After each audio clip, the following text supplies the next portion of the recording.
Tim, welcome to the Powerful Interview Podcast. It is so great to have you. You're a very busy person. Thanks for taking the time. Anything for you, man. We know each other. We go back, I don't want to count how many years, probably 13 at least. Yeah, He's going to count. yeah. Um, I've actually had a couple of other people on the podcast from Yes Mail. They're really great people that we worked with at the time. But you were my first manager, and I was just starting on this leadership journey for myself. You were Mhm. super supportive and encouraged me.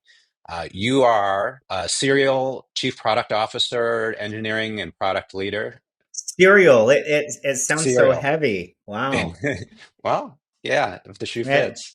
Really wanted to have you on the Powerful Introvert podcast because I think you really represent what someone who, maybe if you don't identify as an introvert, you've tested as an introvert, just, what people are capable of. And I'll just want to say a few, reminiscence about you. So you're a very inspirational leader. You're the type of person engineers have followed from job to job to job, so people are very loyal to you.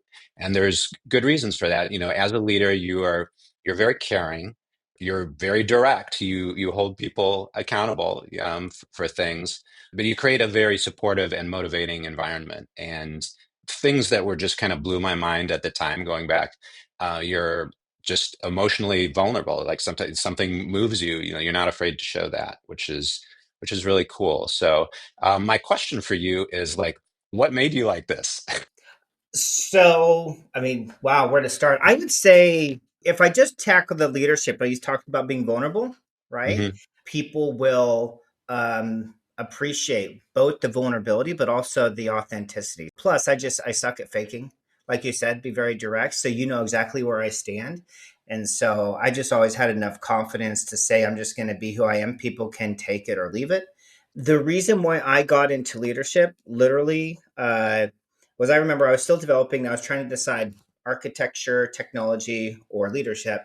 And I asked myself a question: monitor yourself for the next month or so, and wherever your mind wanders, like just implicitly, that's what I should be doing. And I found myself driving to work or when I was just relaxing, I was thinking about like, how do I help this person, or how can I help this person, or what could I do to make this team better? And I just realized that where my interest really lied is yes, the technical stuff, but really more importantly was like working with people like you and saying, how do we bring out the talents of Greg?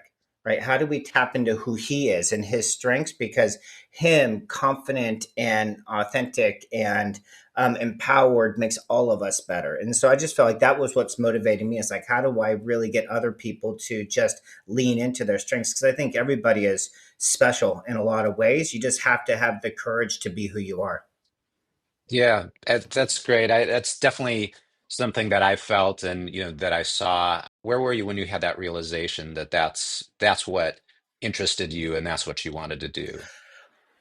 It's third grade. Um, I would just say that as far back as I can remember, I've always tried to not lead for the sake of power, but rally for the sake of like, hey, the collective is greater. And so even in middle schools, I tried to organize community events, and in high school, I was doing leadership. So I think it's just always been something I've wanted to do is from a social perspective, have a bigger impact by connecting with people and seeing if the collective can be greater. So it seems like it came quite natural to you. Yeah. Interesting. And like a lot of us, some of our patterns, and come out of early family dynamics. So did you play a Mm. similar role in your family? That's a great question. I am from a big family. And I was kind of what does they say, a lock key child or you know, Latchkey. a latchkey child, something Yeah. like that. Yeah, that probably has a lot to do with it.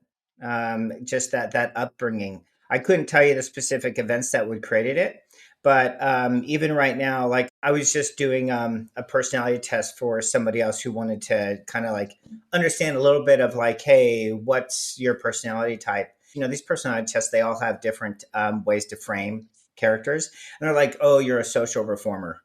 They're like, "Oh, you see something in the world that you want to change, and so that becomes your sole focus." But it almost always has something to do with social impact. So I think once you get into engineering leadership, it's very much the same thing. It's like, hey, we are a team sport.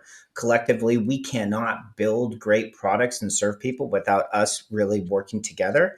And so I think my drive is, how do I eliminate all friction, all coordination, all tension, so everybody is always in the flow? And it's almost always about interpersonal skills and about how bringing the best out of individuals. All right, well, that's a great segue. Maybe we can talk a little bit about the roles of these tests. And obviously, I think this is an important topic just because there's kind of a stigma attached to it, and that people get labeled by this, like it or not, for courtesy of Myers-Briggs and things like Yeah. that. And people like, well, maybe I can't be a leader if this here test or people are telling me that I'm quiet or I'm introverted. And so if that can help people kind of accept and understand these parts of themselves, so that's a benefit. Maybe there are some limitations as well. But let's first of all, like, you've taken Myers-Briggs many times. You test as an introvert. Yeah. Yeah, Yeah. yeah. And so, what do you see as some of the limitations of maybe that test?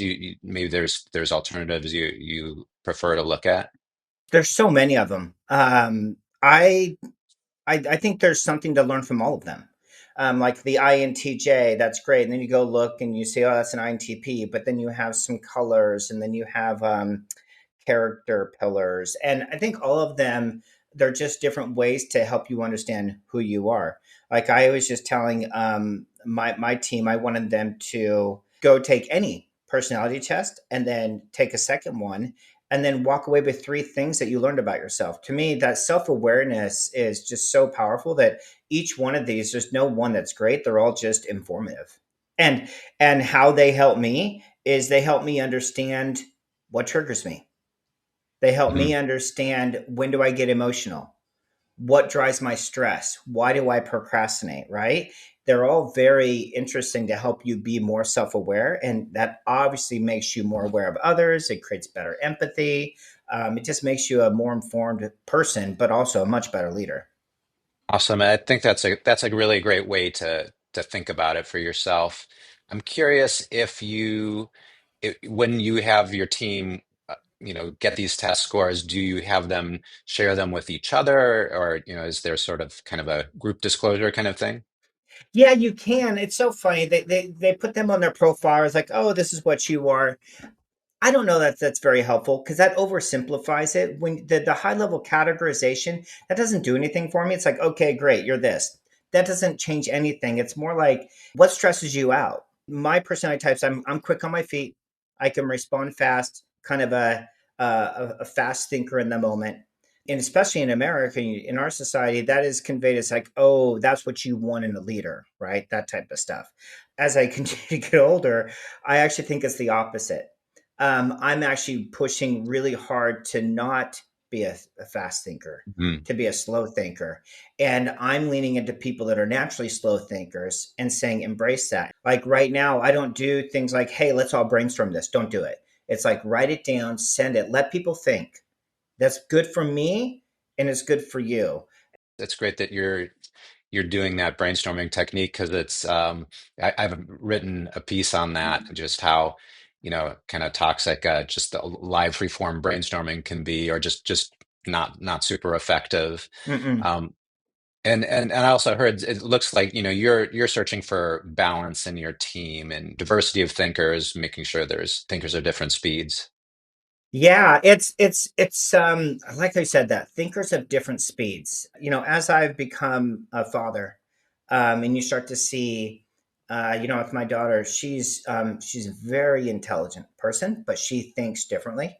And when I see how she processes and comes up with ideas or identifies patterns in ways that I couldn't done, it really highlights just how there's so many different intelligences. And I don't think we as a society are good at appreciating or recognizing that. Mhm. Even when you talk about social norms or neurotypical or neurodivergent type stuff, you're already classifying it. I think it's just an appreciation that Like when I worked with you, Greg, one of the things that I really appreciate when we go Mhm. for walks, right, have a topic, I would ask you a question and then I would wait because you would want to think about it. And you would always give it back to me in a way that I hadn't thought about it. And it's just a different level of intelligence. And I don't think that we in the professional world do a great job of appreciating that. So we have to be more intentional about it. Because if you're accidental, you're going to fall into, oh, well, I just have to make a decision fast because I've only got 5 minutes. So here's what we're going to do. You really don't need to. You can wait an hour and let someone get back to you. And who knows, you might be the right decision, but most often not. That's great. So, and we're talking about an environment where you're kind of setting up this supportive environment that's more inclusive. Hmm. But you're in other situations, like let's say with your executive team, and you're, Yeah. working with type A personalities, and how do you address it in those situations? Oh, yeah. So that's a great question because it starts with hiring, right? Trying to appreciate the right type of person. And knowing like, hey, this is a, like we did the colors, this is a white, this is a yellow, this is a red, this is a blue. Because then like, do we have diversity on the team? So from an executive team, the thing that I've been pushing the last couple of years is, don't meet just for status because then that's just like talking to talk, right? Write the stuff down, share it. When you do meet, meet for discussion, but make sure that you have material beforehand and Hmm. or decision. And if it's going to be a discussion, then make sure that there's clear topics that people can prepare for. So I think in that case, because it is hard from an executive, especially across marketing and sales, and the person that bubbles to the top, especially in those organizations, tend to be more of the, I wouldn't say extrovert, but I would say like the alpha, right? However you wanted to Hmm. frame the alpha. And I have worked with the last couple of years with a couple leaders that were not the alpha, and it's been amazing because they're sitting here thinking, how do I get other people to share their thoughts so we can make the best decision together? But it's atypical. So I think from an executive team, it's putting a couple practices in place, like you write stuff down, you prepare for the information beforehand, you give people a chance to process, and whoever is running the conversation, always looking around to see who hasn't been providing input and see if you can pull them in.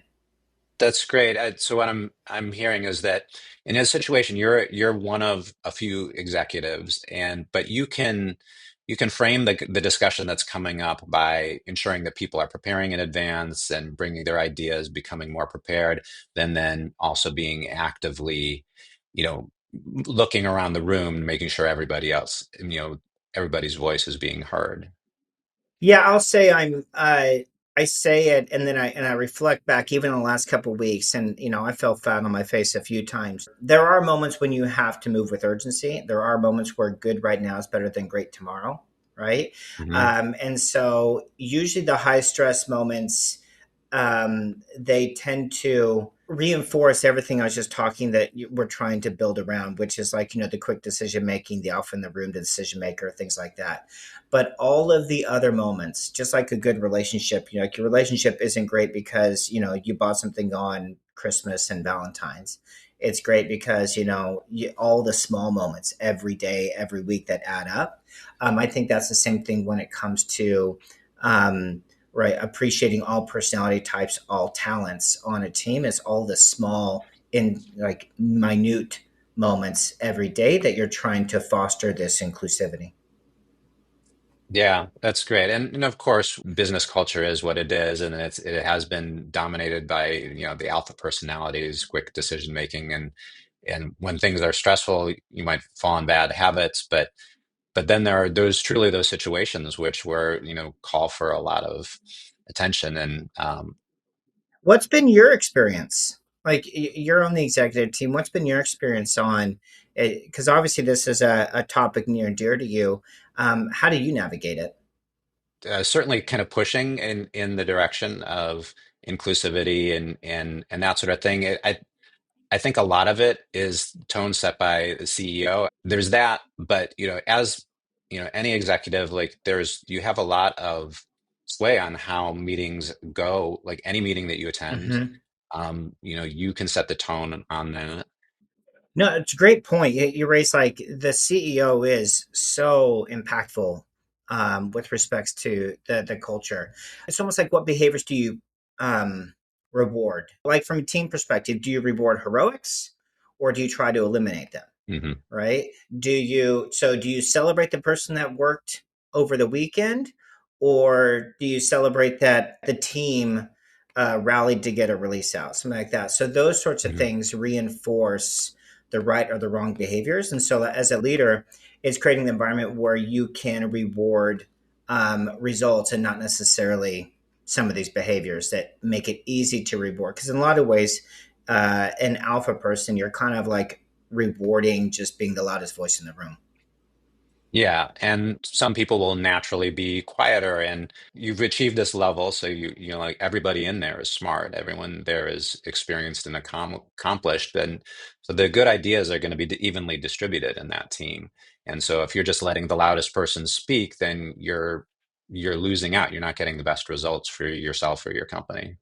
Yeah, if I don't watch it, I'm easy. It's easier for me to be the loudest person in the room. It really is. I have to work really hard not to be. That's why I like to work with persons like yourself that complements who I am and helps me remind me who I want to be.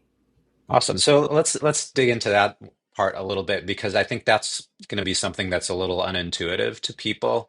You're an introvert is, I guess, in what sense is it more in the sense of sort of the social battery? Like you're in a social situation, do you find that you hit a limit and then you go need to go off and recharge, or I guess where do you see more introverted aspects in your own personality? Oh, I almost never look forward to social gatherings. I mean, if I could stay home, read a book, I would. Social events are always exhausting afterwards. Even in my last company, the team knew it, and when I'd go to a social event, they'd pop me into like a customer circle and walk off and laugh because they knew that it was just going to suck all the energy out of me. But I think where I get really energized is in almost one-on-one conversations that are they're not superficial, but there's real depth to them. That is just I Hmm. could do that all night long. I could pull an all-nighter easy. If we have a good topic, let's dig in. I love that. If I can find a corner in a social situation where there's one person that's interesting to talk to, oh, that's what I'll do. It's so interesting because I mean, just externally, just because you are not shy at all, you're very open and like you said, you're like, oh, you got to watch myself for talking, but it's really clear that that's such a really distinct trait from introversion, and it's really about, you know, where you're drawing your Yeah. energy from. Yeah.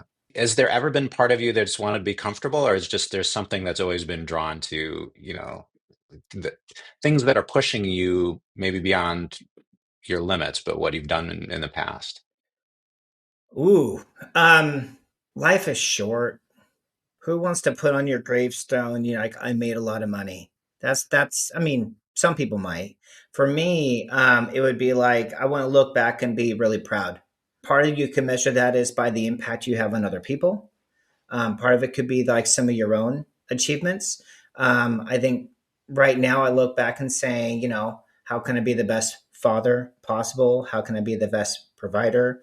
Um, and what's that next thing I want to do to grow? When I'm interviewing, the key thing I'm always looking for is how do you invest in yourself? How do you grow? Do you know how you invest in yourself, or is it passive? Right? If it's active, then I want you. Right? If it's passive, then you're going to ask me to push you. You know, people that have hobbies, lots of hobbies, they're invested in life. You know, if they do music, if they do arts, if they volunteer, if, you know, I'll ask him like, hey, what book are you reading? I don't care what book it is. I just want to know what you picked and why. Hmm. And then what do you get out of it? It could be fiction, could be nonfiction, doesn't matter. It's like you're investing in yourself. Because if you can be passionate about one thing, I can make you passionate about something else. Right. Are you someone who is passionate, who is Yeah. curious about life? Yeah. Yeah. Like my dad says, you can't fix apathy. Right. So I can fix a lot of things. I cannot fix apathy. Right. And so you talked about I'm motivated. It's just like life is too short. It's like wake up. What am I going to do today? Right. Awesome. You're looking for people who are awake. Yeah. One other question. What advice would you have for, say, someone who is maybe quieter but they're interested in leadership. They want to make an impact, more of an impact maybe than they're having right now.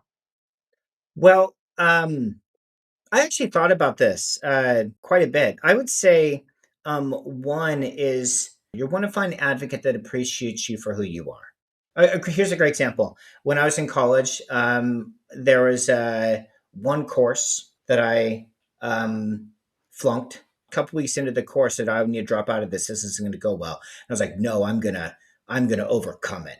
Right? That was a mistake. It was just the wrong course to take, and it wasn't because of the topics, it was because of the teacher. And the next semester I took it with a different teacher, did totally fine with it. And I think that sometimes it's like you don't want to be in an abusive relationship where maybe your boss is going to try to force you to be somebody that you're not. Have someone that wants to embrace who you are. But I don't think that being quiet has anything to do with it. Because if you look at like teams, sometimes you have the quiet leaders Hmm. that are the captains, and sometimes you have the person jumping up and down and running up and down the sideline. They're both effective. They're just different. Yeah. Um, the things that I would look for is like, why do you want to be a leader? When they say it, they're like, oh, because I have great ideas. That's the wrong reason, right? Or I'm good at organizing things. Yeah, that's probably the wrong reason too. I would say it's like because you're a great listener. You're really driven to have other people collectively be better together. If you're driven by helping others around you, like that servant leader type mentality, then find someone that will appreciate that and you'll blossom. Awesome. I love all that. Yeah, I really, really agree. Finding someone, especially if you're not sure, having someone who is valuing you for who you are, and not just kind of blindly going along with this alpha ideal of what a Mm-hmm. leader looks like, because there are other archetypes, other models out there.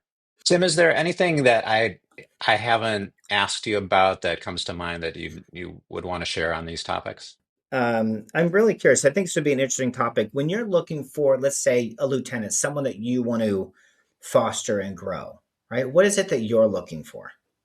Yeah, I've always thought of it as I'm looking for signs of life, and I think it's similar to what you were saying before. Like, are you inspired by life? And I am looking for things that are outside of just the role. Hmm. To me, if I'm hiring, a sense of humor is kind of non-negotiable Nice. because it's such a path through stress, and life is stressful, and so you need a way to have some distance on a situation and laugh about it. And this is all assuming people are qualified.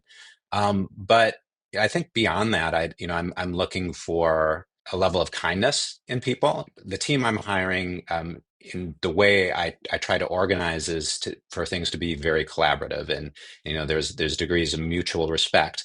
I've had to bring in kind of like the urgency, and like the need to make a decision more quickly. Then so these are things that I've Hmm. added over the years and layered on, but those are my roots. Those are my people. That's who I'm looking for. That's cool.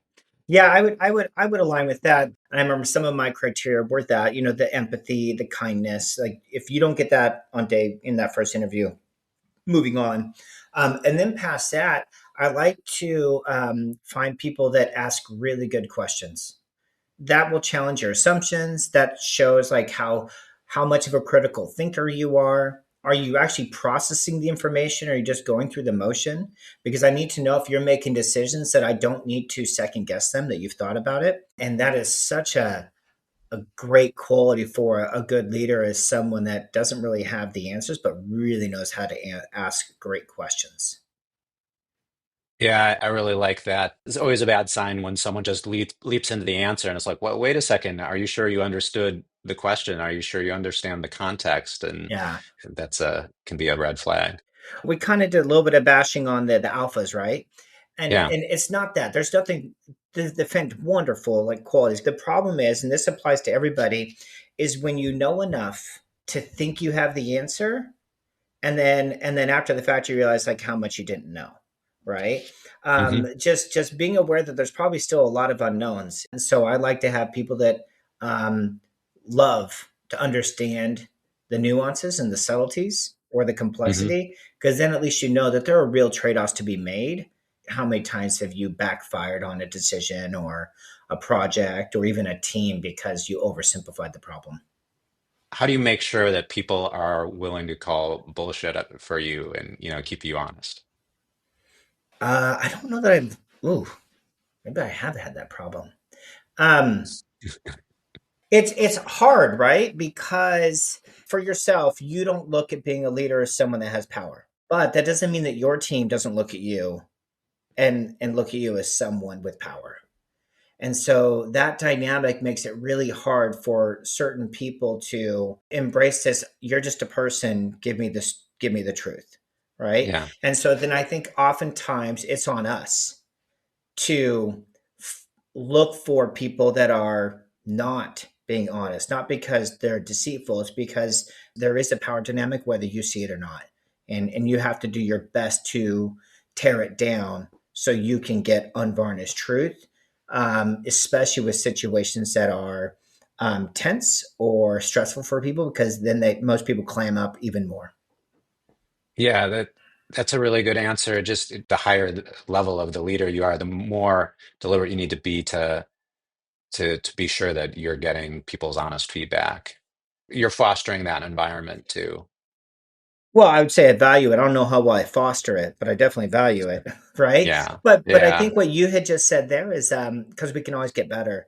There's always that balance of speed versus like inclusivity. You know, I was trying to find that Hmm. balance when to apply one situation. But Hmm. I think there, going back to the very beginning, it kind of reinforces that as your influence gains, your level of inclusivity or self awareness or empathy needs to gain. So it almost kind of reinforces that the more introspective you are, the more likely you are to move up because that's the quality that delivers the best results, not the most vocal. That's the quality that probably oftentimes does not deliver the best results if it doesn't go with self awareness and thinking and critical thinking and humility and all that and kindness if it doesn't go with that too. That's a great message because, regardless of where you are, self-awareness, inclusivity, these things are just inherently advantageous to you Yeah, in your career. yeah, exactly. Tim, this has been so cool. I really appreciate your taking the time, and you're an inspirational leader, and I just love hearing your perspective on so many of these things. My pleasure. I'm sitting here going, oh wow, I need to practice at this. I'm a rambler. Yeah, no, I appreciate you having me on. You are a fantastic guest. Stop beating yourself up. And you said it before. You're just authentically you, and that's good enough, Tim. That All I'm right. really glad to have you on. Yeah, I'm glad you're doing this. This is great. Excited to see where this goes.